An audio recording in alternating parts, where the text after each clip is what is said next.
बिस्मिल्लाहिर्रहमानिर्रहीम। दोस्तों और साथियों, मैं हूं शहजाद चौधरी मारगला न्यूज़ के साथ। उम्मीद है बखैर होंगे, खुश खुरम होंगे। आपको पता है आजकल वफाकी दारुल हुकूमत में एक जो पसे पर्दा एक्टिविटी है वो बड़ी ज़ोर शोर से जारी है। उस एक्टिविटी में एक दो जर्नैल, साबिक जर्नैल, एक दो बिजनेसमैन और एक दो सियासतदान जो है ना सीनियर, वो शामिल हैं। ये ख़ुद को जो है वो फ्रेंड्स ऑफ पाकिस्तान कह रहे हैं और वो इमरान ख़ान के लिए सहूलतकारी कर रहे हैं कि पाकिस्तानी सियासत का ये तकाजा है इस वक्त हालात का कि इमरान ख़ान के साथ इस्टेब्लिशमेंट की सुलह हो जाए, हुकूमत की सुलह हो जाए और वो जेलों से बाहर आ जाएं। इमरान ख़ान और उनके जो सीनियर साथी इस वक्त जेलों में बंद हैं।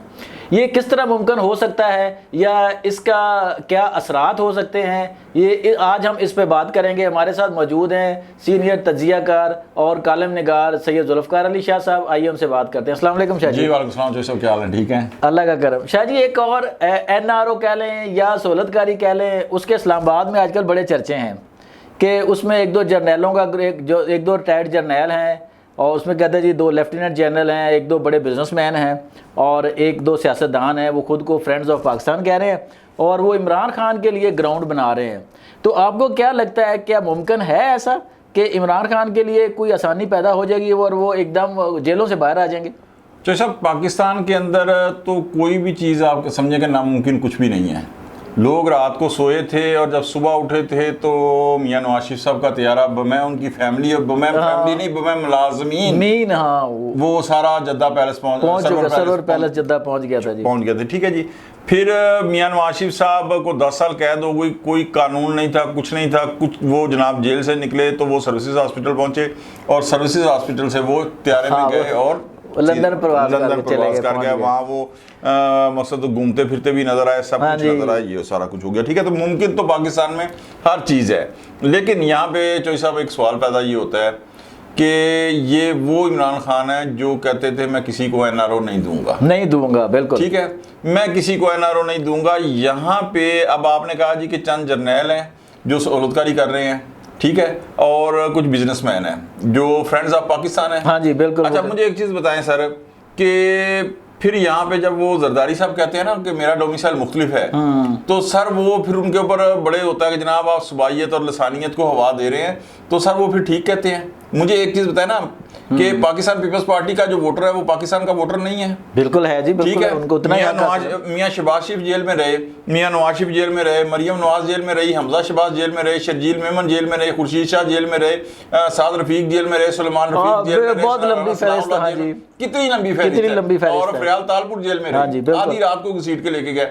सर उनके जो वोटर सपोर्टर हैं वो पाकिस्तान के लिए शहरी नहीं है, वो इंडिया के शहरी हैं या इजराइल के शहरी हैं। ठीक है, उस वक्त कोई फ्रेंड्स ऑफ पाकिस्तान सामने नहीं आया। बिल्कुल आप छोड़े इमरान खान को। मैंने एक सवाल पहले भी किसी व्लॉग में किया था कि अगर कोई अदालत सजा देती है मोहतरमा बुशरा बीबी को, सर वो ना दे मुझे कोई खुशी नहीं है, लेकिन अगर दे देती है तो फिर किस कानून के तहत सर जी उन्हें बनीगाला में रखा गया है? ये वैसे ही है जैसे मियां नवाज शरीफ साहब को लंदन भेज दिया गया था। ठीक है ना, आपका क्या जी एक कमरा उनके लिए फिक्स कर दिया गया, किसी ने देखा जाके? किसी ने देखा जाके, हाँ जी बिल्कुल। और फिर किस कानून के तहत साहब? हाँ जी, एक कमरा भी किस कानून के तहत रखा गया जी? सर यहाँ तो हो के वो अल्लाह माफ करे बीमार है, ठीक है। फिर उसके बाद एक बयानिया आता है सर, वो भी गलत निकलता है कि जनाब उन्हें जहर दे दिया गया, तो सब जहर दे दिया गया और उन्हें ये भी पता लग गया था कि जनाब ये वो क्या कहते हैं वाशरूम क्लीनर है। हाँ और उसके 3 कतरे, अब ये तो रूहानियत के बगैर मुमकिन नहीं है, 3 कतरे तक उनको इतना दिया गया। फिर खुद प्राइवेट उनकी जनाब अदालत ने कहा जी ने टेस्ट कराए, शौकत खानम से हुआ, हाँ जी, सब सही हुआ, बिल्कुल सब गलत हुआ, सब गलत। ठीक है, उसके बाद थोड़ी देर आप ये देखें ना, ब्लैकमेलिंग आप देखें, थोड़ी देर के लिए अदालत तो वो गवर्नमेंट पाबंदी लगाती है कि इमरान खान से मुलाकात रही, फौरन एक बयानिया बन जाता है कि अलीमा खान साहब उनकी बहन इमरान खान साहब को जहर दिया गया है, वो उनकी जान खतरे में है, वो भी सब ठीक होता है। क्या मकसद ब्लैकमेल होने के लिए बैठे हुए हैं? क्या इमरान खान साहब के जो सपोर्टर हैं फ्रेंड्स ऑफ पाकिस्तान सामने आ गए तो दूसरों के जो थे वो क्या फ्रेंड्स ऑफ इंडिया आते सामने यार? सर किस तरह के? अच्छा फिर सेकंड आप छोड़ दें, NRO दें, आपने खुद कहा ना, क्योंकि इसे NRO के अलावा तो कुछ कह ही नहीं सकते। ठीक है, मुझे एक चीज बताएं कि उन्हें किस कानून के तहत उनके ऊपर मुकदमात बने हुए हैं, मैं ये भी मान लेता हूँ 100% मैं के दिल से तस्लीम कर लेता हूँ कि उनके ऊपर झूठे मुकदमात होंगे। लेकिन चौधरी साहब उन मुकदमात के खत्म करने का कोई तरीका होता है, कोई कानून ज़ाब्ता है। आपको याद है खान साहब और तहरीक इंसाफ का सोशल मीडिया क्या क्या करता था कि जनाब अगर इस तरह खत्म करने हैं तो जेलों से सारे कैदी और सारे कैदी रिहा कर दें आप जेल को। आज आप क्या कहेंगे? फिर जिस तरह आपने कहा कि जनाब वो चंद जर्नैल कर रहे हैं, तो चौधरी साहब जब ये फरवरी 2008 का रिजल्ट आया था तो कुछ लोग अगर ये कहते थे ना दबी आवाजों में कि जनाब है किधरे सहूलतकारी इतना तो नहीं हो रही, तो कहता था हूं केड़ी सहूलतकारी। सर उस वक्त क्या हम ख्याल जजों ने सहूलतकारी नहीं की? क्या गुड्डू सीयू किसी और मुजरिम को कहा गया? नहीं कहा गया जी, नहीं कहा गया ना, कहा गया। और फिर यहां तक कहा गया कि जनाब इनको रेस्ट हाउस में रखें। अच्छा शाह जी, सॉरी आपकी बात मैं काट रहा हूँ। वो कहते हैं जी कि एस्टेब्लिशमेंट खिलाफ है इमरान खान के, इसलिए ये मुकदमात बने और उनको जनाब वो जेल में डाल दिया गया, उनको, उनके साथियों को, उनके मिसेज को। तो अब एस्टेब्लिशमेंट के साथ उनकी लड़ाई को खत्म कराने के लिए कोशिश हो रही है। तो साहब ये मजाक शुरू किसने किया था ये आप बताएं। आपको मुझे एक चीज बताना, अदम एतमाद की तहरीक आती है। हाँ जी, ठीक है। मुझे अब भी याद है वो ऑडिटोरियम के अंदर या किसी हॉल के अंदर खान साहब तकरीर कर रहे हैं और वो बकायदा यानी जनरल बाजवा साहब के फजाइल बयान किए जा रहे हैं कि ये वो फौज है जनरल बाजवा साहब की क़यादत में जिन्होंने मेरी फॉरेन पॉलिसी की हिमायत की, जिन्होंने मेरी इंटीरियर पॉलिसी की हिमायत की। जनरल बाजवा में हमें हिमायत दी और सारे पैसा बाहर से लेके आए जी। ठीक है। अब इनके खिलाफ आती है अदम एतमाद की तहरीक। अदम एतमाद की तहरीक एक आईनी तहरीक थी ना? हाँ जी, बिल्कुल आईनी रास्ता था जी, आईनी रास्ता था, गैर आईनी रास्ता तो नहीं इख्तियार किया गया। ठीक है, बिल्कुल। अच्छा, अब वो अगर गैर आईनी रास्ता था तो फिर वही बात कि मुझे क्यों निकाला, मेरा क्या कसूर था? नवाशी वाला राग ना। हाँ जी, वही। ठीक है। अच्छा, इन्होंने 6 महीने में 100 से ज्यादा जलसे कर लिए, यानी हर दूसरे दिन जलसा। ठीक है। अच्छा, उसके बाद किसने एस्टेब्लिशमेंट से पंगा लेके कहा कि ये मीर जाफर और मीर सादक हैं? हाँ, खान साहब ने खुद यहाँ तक कि न्यूट्रल क्यों हो गया, न्यूट्रल तो जानवर होता है, न्यूट्रल जानवर। अच्छा, ये सारा का। अच्छा, फिर एक चीज मुझे बताएं कि आप वज़ीर आज़म वज़ारत उज़्मा की मनसब से फारग हो चुके हैं, आप हिज़्ब इख्तिलाफ में हैं, जो भी हैं, कौमी असम्बली से आपने इस्तीफा दे दिया, जो कुछ भी है, लेकिन you are not prime minister. Yes, ठीक है। आपके पास कोई इख्तियार नहीं है कि आप किसी चीफ ऑफ आर्मी स्टाफ को अपॉइंट करें या कुछ करें। सर मुझे एक चीज बताएं, आपका क्या स्टेक है किसी चीफ मिनिस्टर से, चीफ ऑफ आर्मी स्टाफ के साथ? आपने 12th आवर तक कोशिश की कि जनाब आसम मुनीर साहब जो है ना कि अपॉइंटमेंट ना हो, उसको मुतनाज़ा बनाने के लिए 28 नवंबर को धरने का प्रोग्राम था। हाँ जी, बिल्कुल। वो हेलीकॉप्टर से जब इंतहाई मायूस कुन तादाद देखी कि ये तो धरना फारग है भाईजान, फारग है इन्होंने। अच्छा, जब 12th आवर तक, तो सब आप किसी को मीर जाफर किसी को मीर सादक कहेंगे, 12th आवर तक अगले की अपॉइंटमेंट रुकवाएंगे, तो उससे पहले आप उसको DGISI के ओहदे से फारग कराएंगे। हाँ जी, ठीक है। अच्छा, वो बन जाते हैं। फिर जब आपको याद है 8 और 9 मई को जब ये अदालत के अंदर थे, यूं बैठे हुए हैं, बैक से वो यूं करके इन्होंने चेहरा किया हुआ, उन्होंने कहा कि मेरे इस तमाम मुकदमात का जिम्मेदार आर्मी चीफ को ठहरा दिया। फिर हाँ, तो सर क्या उसके बाद आप एस्टेब्लिशमेंट को मुर्दे इल्जाम ठहराएंगे? हाँ, ये तो बात आपकी बिल्कुल हक बजाना है। मुझे एक चीज सारा कुछ किया धरा खुद खान साहब का है और अब उनके वोटर सपोर्टर सारा कुछ डाल एस्टेब्लिशमेंट पे रहे। अच्छा, ठीक है जी। आप जब सब कुछ, और अब भी वो कहते हैं कि मेरे खिलाफ जो कुछ हो रहा है, मेरी बीवी के खिलाफ जो कुछ हो रहा है, वो जनाब फलां एक ही शख्स कर रहा है।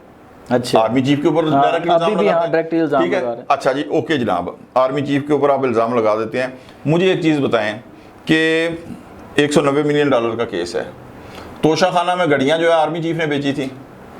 तोशा खाने की जो जाली रसीदें पिंडी की दुकान की थी, जो दुकान ही बंद हो गई, वो आर्मी चीफ ने आपको कहा था। हाँ जी, ठीक है। उसके बाद अच्छा, हैरत मुझे ये है चौधरी साहब, मैं आपको एक चीज बताऊं कि ये जिस तरह आपने कहा ना, ये सादा बात नहीं है। आप एक तरफ मैं कहूं कि चौधरी साहब आप मुझे ना रकम देते जाएं, लेकिन मैं तो अनुरोध तो बड़े भेज दे जाना है, मेरी आपकी मिली भगत हो गई। सर आर्मी चीफ में आज ये सवाल उठाता हूं कि आर्मी चीफ अगर आपके खिलाफ है, सर सवाल पैदा नहीं होता कि आपको 7 साल मिले जनाब, एक बेडरूम है आपका, एक ड्राइंग रूम है, एक टीवी लॉन्च है, 11 चैनल आपके टीवी के ऊपर आ रहे हैं, जिसमें से एक न्यूज चैनल है, बाकी इंटरटेनमेंट के हैं। जेल में खान साहब जी, जेल के अंदर। ठीक है। उसके बाद जनाब आपको गियर वाला साइकिल मिला हुआ जॉगिंग के लिए। उसके बाद आपको जनाब देसी घी के कुकर कढ़ाइयाँ आप खा रहे हैं। ठीक है। माना आपके ऊपर लाखों रुपए की रिपोर्ट्स आ रही हैं कि खर्चा हो रहा है। ये आर्मी चीफ आपके खिलाफ है ना? हाँ जी, आप बकौल आपके खान साहब के, बकौल खान साहब के। हाँ जी। अच्छा, DGISI भी आपके खिलाफ है। हाँ जी। और फिर एक हसास इदारे का जो मिलिट्री इंटेलिजेंस का चीफ है उसको आप ये क्या कहते रहे हैं? सर कोई शरीफ आदमी भी वो लफ्ज़ बर्दाश्त करता है? हाँ, नहीं करता। ठीक है, डर्टी हैरी। बिल्कुल बिल्कुल। ठीक है, अच्छा अगर ये सारे खिलाफ हैं तो फिर आपको हाँ इतनी मौजें क्यों आप? पाकिस्तान के अंदर सर मुझे पूरी तारीख 75 साल बता दें कि आर्मी चीफ आपके खिलाफ है, DCI आपके खिलाफ है, इंटेलिजेंस चीफ आपके खिलाफ है, और इंटेंशनली वो आपके खिलाफ इकदाम कर रहे हैं। और उसके बाद आपको जनाब 7 साल भी मिले हुए हैं। ठीक है, उसके बाद आपको जॉगिंग ट्रैक भी मिला हुआ है। उसके बाद अच्छा ये 7 साल के अलावा जॉगिंग ट्रैक है आपको 50 मेरे ख्याल में 20 के 27 फुट का, वो अलग है। कुकर कढ़ाइयाँ भी और देसी घी में आपको मिल रही हैं। ठीक है, ये सारी चीज़ें अगर आपके खिलाफ है आर्मी चीफ, सर पाकिस्तान के अंदर मैं आपको छोटी सी मिसाल दूं, 88 के अंदर ना जनरल ज़िया साहब की डेथ के बाद एक उन्होंने कानून निकाला था रजिस्ट्रेशन का सियासी जमातों की, तो कोई उनके कानून को कालादम करार दे दिया था अदालत ने। तो एजाजुल हक साहब का बयान आया था, अगर ज़िया साहब आज जिंदा होते सर मैं नहीं कहता किसी जज के बाप की जरूरत नहीं थी हाँ जी बिल्कुल कि वो इसको कानून को कालादम करार दे सकता। सर मुझे एक चीज़ बताएं सर, अगर ये सारा खिलाफ है तो सर एस्टेब्लिशमेंट को आप पढ़ते भी जा रहे हैं जी, तो फिर ये वही हिसाब होगा कि जनाब 2002 से लेकर 2007 तक JUI की जो खैबर पख्तूनख्वा की सर गवर्नमेंट थी, वो मुशर्रफ की बी टीम भी थी। आपको याद है जब इस्तीफा दे दिया था कुछ अर्सा पहले, तो वो खैबर पख्तूनख्वा की गवर्नमेंट ने इस्तीफा नहीं दिया था। ठीक है, तो ये कौन सी अंदर की कड़ियां जो नहीं मिल रही मुझे। अच्छा ये देखें कि जैसे अभी अगर मिसाल के तौर पे कोई आगे सिलसिला बढ़ता है, मिसाल फर्ज कर लेते हैं कि जी कोई बात हो गई है, कोई एस्टेब्लिशमेंट नरमी दिखा रही है, तो क्या आप समझते हैं कोई ऐसी शख्सियत है या कोई ऐसी है जो खान साहब की ग्रंटर बन सकती है जी, कि खान साहब जो वादे वईद करेंगे वो पूरे कर देंगे? सर खान साहब के ग्रंटर खान साहब खुद नहीं बन सकते। अच्छा, दूसरी एक चीज और क्वेश्चन है, क्या खुदा ना खास्ता अल्लाह ना करे पाकिस्तान के हालात गवर्नमेंट के खिलाफ तहरीक इस कदर जोरों के ऊपर है कि पूरे पाकिस्तान के अंदर जलाओ गिराओ मार कुटाई सारा माहौल पैदा हो गया और अब कुछ चारा नहीं है कि खान साहब को छोड़े बगैर। चौधरी साहब जरा गौर करें, तहरीक इंसाफ का बयानिया क्या था कि फरवरी 2024 के इलेक्शन में रिगिंग हुई है। जी बिल्कुल सर, वो बयानिया बड़ी हद तक दफन हो गया जब बाई इलेक्शन हुए हैं। हाँ, जब बाई इलेक्शन हुए हैं। ठीक है, इसलिए कि मैं अपने एक और वीलाग में कह चुका हूं कि जब बाई इलेक्शन हुए हैं ना, अब वो उन्होंने जनाब जो बैरिस्टर गौर है उन्होंने क्या बयान दिया, डब्बे पहले से भरे हुए थे। सर डब्बे पहले से भरे हुए हो ना तो सुबह पोलिंग एजेंट को दिखाए जाते हैं। अगर वो भरे हुए थे तो सर सारा दिन सुबह से शोर मच जाता। हाँ जी बिल्कुल, फर्स्ट टाइम से ही पहुंच जाता है, पहले घंटे से नहीं शोर मचाना। तो अब इस किस्म के बयानियां नहीं है, बल्कि 2 सीटें वजीराबाद से आ रही और एक खैबर पख्तूनख्वा से कौमी असेंबली की। ठीक है, मैं मानता हूं कि इनका वर्कर जो ये कहते हैं ना वो मुकल्लद है, वो बिल्कुल करेगा, लेकिन सर क्या माहौल बन चुका है, इतने हालात खराब हो चुके हैं, उसके मुकाबले में अब प्रॉब्लम क्या है मैं आपको बताऊं, क्यों ये NRO की बात की जा रही है। चौधरी साहब इन अदर हैंड आप देखें पाकिस्तान की जो मौजूदा गवर्नमेंट है जो भी है, मैं उसकी तारीफ नहीं कर रहा, मैंने जो पंजाब गवर्नमेंट ने गंदम की खरीदारी पॉलिसी अपनाई है उसके खिलाफ बीला किया बड़ा जबरदस्त के किसानों का बेड़ा गर्क हो रहा है। हाँ जी बिल्कुल ठीक है, लेकिन सर इकोनॉमी के मैदान के अंदर बड़ी कामयाबियां आ रही हैं। सऊदी अरब से $5 अरब की सरमायाकारी आ रही है। ईरान के सदर दौरा करके गए हैं। चाइना ने कहा है कि भाईजान हम आपको सोलर पैनल लगाने के सारे देते हैं। ठीक है जी, बिजली के रेट कम होने के ऊपर बात हो रही है, डॉलर का रेट कम हो रहा है, स्टॉक एक्सचेंज 71-72 हज़ार से ऊपर जा रही है। ठीक है, अच्छा उसके बाद UAE आपकी अंदर सरमायाकारी के लिए आ रहा है।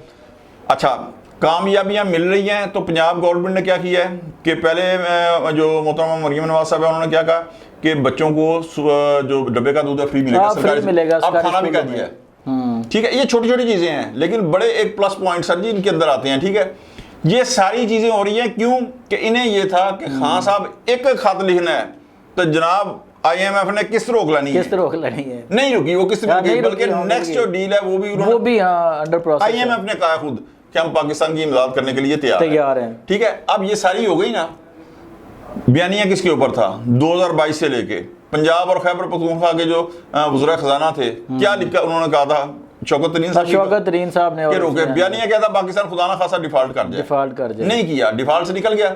अब ये है कि अगर IMF दे देता है तो सर खान साहब का बयान क्या है कर्ज लेने से तो आम आदमी की मुश्किलात बढ़ेंगी। इनके दौर में तो तारीख का सबसे बड़ा कर्ज लिया, तारीख का बड़ा कर्ज लिया गया। बात ये आ जाती है कि अब इन्हें जिस तरह पता चल रहा है जैसे जैसे कि ये इकानमी के मैदान के अंदर, क्योंकि 16 माह की बदतरीन कारकर्दगी की मार पड़ी ना फरवरी, बिल्कुल ठीक है, इनका ये है कि अगर ये गवर्नमेंट इकानमी के मैदान में कामयाबियां हासिल कर लेती है तो फिर तो हाँ जी। अब वो ये है कि उस कामयाबी से पहले, और आपने जो ये मतलब NRO मिल जाए, अब आपने जो कहा ना कि खान साहब की गारंटी, चौधरी साहब खान साहब की गारंटी खुद खान साहब नहीं दे सकते, ये अंदर कुछ कहते हैं बाहर आके कुछ कहते हैं, वो कहते हैं मैं नहीं, क्योंकि वो जो झूठ आप कह रहे हैं जहां फिट आता है ना वहां पे जड़ दो मसा मुझे एक चीज बताना, मैं साइकिल पे जाऊंगा घर पे, गए हेलीकॉप्टर यूनिवर्सिटी बना दूंगा, प्राइम मिनिस्टर उसको वजीर सदर को गवर्नर, सर क्या हुआ सर, ये कर्ज लूं खुदकशी कर लूं, हाँ जी बिल्कुल ठीक है।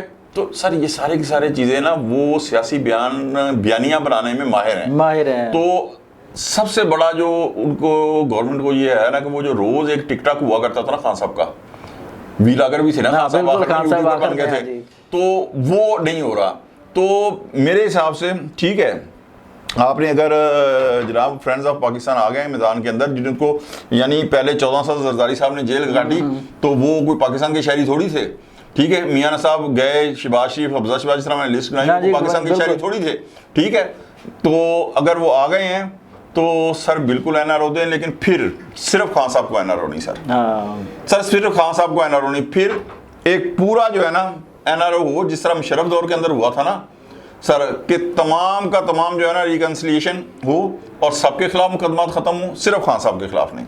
सही, क्योंकि फिर ये तो वही बात आ जाती है ना जो खुद खान साहब कहते हैं कि दो पाकिस्तान नहीं, दो कानून नहीं, गरीब के लिए कुछ और, अमीर के लिए कुछ और। तो यहाँ भी मकसद गरीब सियासतदान कुछ और है, हाँ जो बिल्कुल जी, उनके खिलाफ क्यों नहीं आते कि उनको NRO दिया जाए, ठीक है।